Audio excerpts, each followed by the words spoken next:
আমি পুলিশে চাকরি করি, আমাদের উপর নির্দেশে অন্যায় করতে হয়েছে, মানুষ এখনও আমাদের উপর সুযোগ পেলেই হামলা করছে, এ বিষয়ে কিছু বলুন প্লিজ। দেখুন, আপনি পুলিশে চাকরি করছেন, আরও অনেক ভাই আছেন, তাদের অনেক অন্যায় নির্দেশ তারা পালন করেছেন। আমরা এর আগে একটা ভিডিওতে বলেছি যে অন্যায় কোনো নির্দেশ পালন করতে আপনি বাধ্য নন। যদি কোনো অন্যায় নির্দেশ উপরস্থ বস নির্দেশ করেছে, আমার দোষ কি মনে করে আপনি করেন, তাহলে আপনি আল্লাহর কাছে পাপ পাবেন না, আপনি আল্লাহর কাছে ঠিকই দোষী হবেন।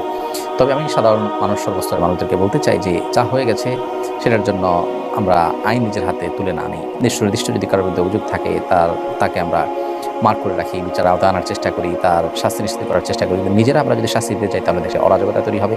প্রত্যেকটা মানুষ যার জাজমেন্টাল পাওয়ার ভিন্ন ভিন্ন হয়ে থাকে। আপনার জাজমেন্টে আমি দোষী, আমার জাজমেন্টে আপনি দোষী, এভাবে সবাই যার মতো করে একজন আরেকজনের বিচার করা শুরু করলে সমাজ কখনো স্বাভাবিক সুস্থ থাকবে না। এজন্য আমরা আসুন, আল্লাহ তাআলা ক্ষমাশীলতাকে পছন্দ করেন। যতক্ষণ পর্যন্ত ক্ষমা করা যায় ততক্ষণ আমরা ক্ষমা প্রদর্শন করার চেষ্টা করি। আল্লাহ তাআলা মুত্তাকিদের বৈশিষ্ট্য বলতে গিয়ে বলেছেন, বলে আফিনা আইন না, যারা মানুষকে ক্ষমা করে, আল্লাহু হিব্বুল মুহসিনিন, এবং আল্লাহ তাআলা ইহসানকারীদেরকে ভালোবাসেন।